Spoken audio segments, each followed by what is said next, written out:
a possible war between Venezuela and Guyana due to the Essequibo territory on dispute. Today we discuss.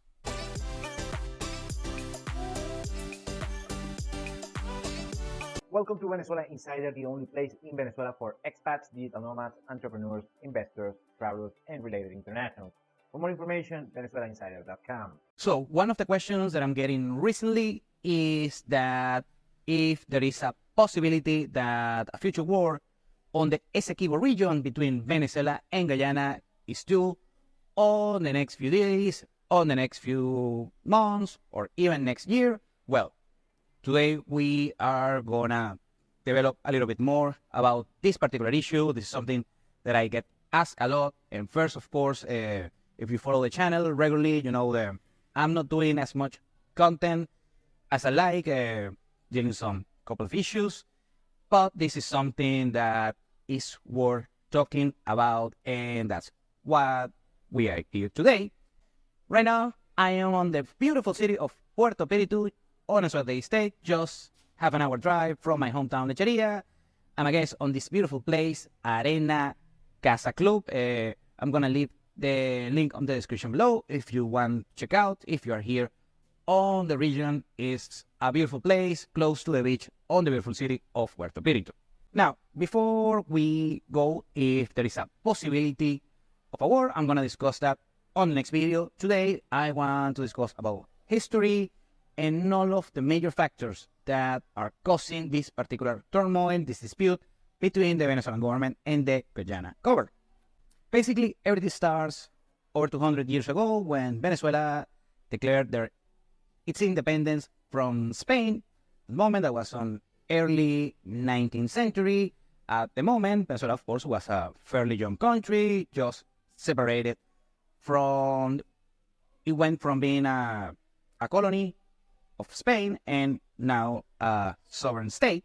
Of course, it was a fairly young state, something a lot to figure out back then.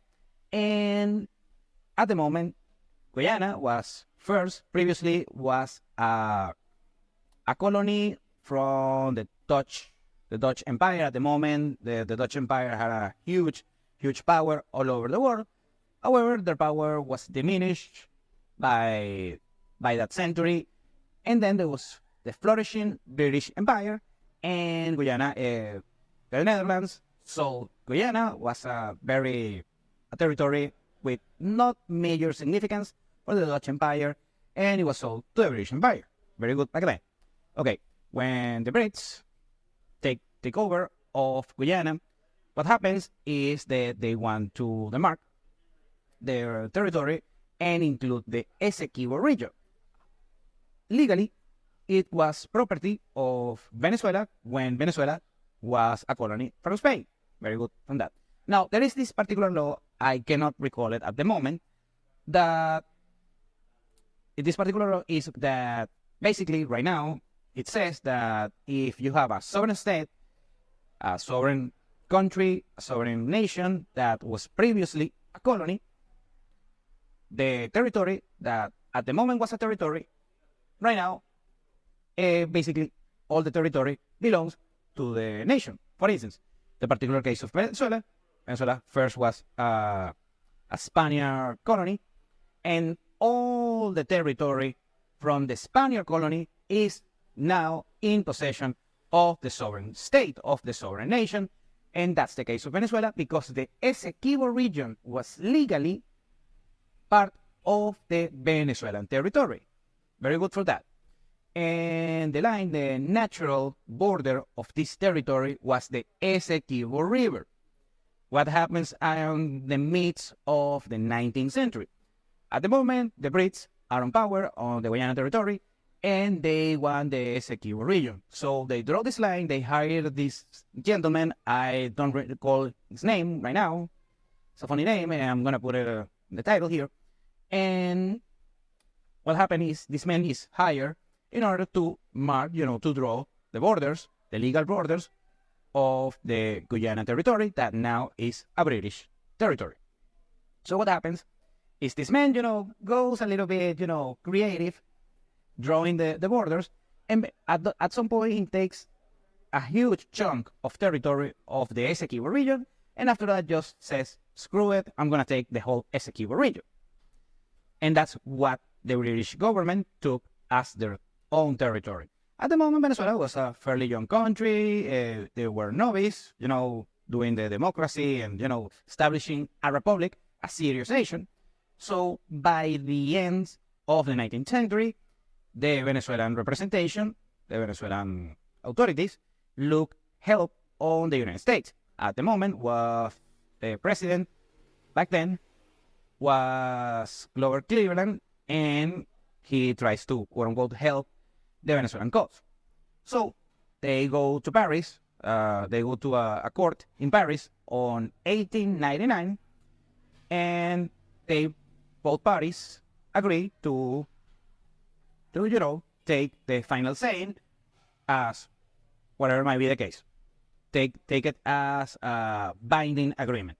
However, on this particular court on Paris, what happened is there were two British judges, there were two American judges, and one Russian judge. However, there were no Venezuelan representation. What happened is at the end, this particular court declared that the Essequibo region, the whole Essequibo region belonged to Guyana, and hence the British Empire back then was still part of the Commonwealth, the British Empire. Very good. So, of course, Venezuela was sore by the resolution of the court. However, many decades later, one of the judges, apparently on a private document, he confessed that the whole process, the whole legal process, was a sham, and everything was a corrupt. It was a corrupt procedure, so it should not be legal. And of course, after this creative draw line of the border that the British Empire did decades previously, and of course that was a sham. It was just, it was a ruse. Basically, they justified the way that they took the Essequibo region from Venezuela. So basically, it was apparently that's what the resolution. The conclusion that we had after this particular judge on basically his last days of his life declared that. Very good. Now, on the midst of the 20th century, first Guyana became a sovereign state a few years after World War II because it was an issue with colonies. The United Nations was a fairly young organization back then. Very good. And the other thing that happened is that there was a second ruling of a court, this time on Geneva, on Switzerland, and basically the resolution on, I believe, is 1966. So wasn't not that much long ago. Probably a few of you were already on this work. Very good. And what happened is the resolution is that it should be a bilateral agreement between Venezuela and Guyana what is going to happen to that soil with that territory. So, and after that, the Venezuelan government and the whole Venezuelan governments that we had since back then, same thing with Guyana, they could not agree on anything. Lastly, what happened is on 98, of course, we had Hugo Chavez and the Chavismo take over the Venezuelan political power.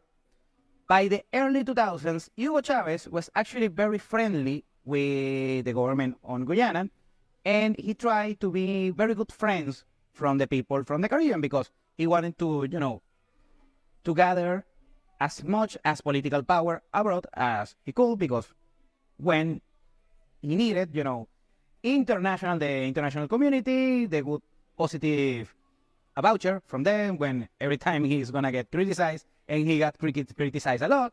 And after he passed away, Nicolas Maduro, of course, we're gonna go to that. He got criticized a lot. Well, very good. He was looking the good favor of the Guyanese government because that would grant him the good favor, the good grace of the Caribbean governments. and very good on that. Now, of course, by 2006, the current president, Nicolas Maduro, back then he was the chancellor, the foreign affairs minister, and a few years previous, Chavez dead, he became vice president, and of course, since 2013, he is the president of Venezuela. And he is the one who has de facto managed the situation. Now, here's what happened. Since, of course, 2015 is when the oil and offshore oil operation start on the kind of the territory, first on Guyana, or on what it is, the Guyana offshore border, underwaters, deep sea territory, and they were selling what is, according to the drawings of the map of the borders, is offshore sea territory of the Essequibo region that should be legally of Venezuela, or at the very least should be granted. Venezuela should give a green light that delegate or just take or hand over part of the Essequibo territory, or just the whole straight Essequibo territory. So it's going on. So here's the bottom line of the situation. That territory either is Venezuelan soil because it comes from the time of the colony, when Venezuela was a colony from Spain, or legally, since the ruling on Geneva on 1966, it should be a bilateral decision between Venezuela and Guyana. And that did not happen. What is going on right now is that de facto Guyana is taking that particular piece of land as their own, is managing as there is within their own sovereignty, which is not the case. So what is going to go on in the future? Well, that is going to be explained on the next video. Thank you for watching Venezuela Insider. Please like, share, and subscribe. Follow us on social media. If you want to work with us, VenezuelaInsider.com. Thanks again, and have a nice day.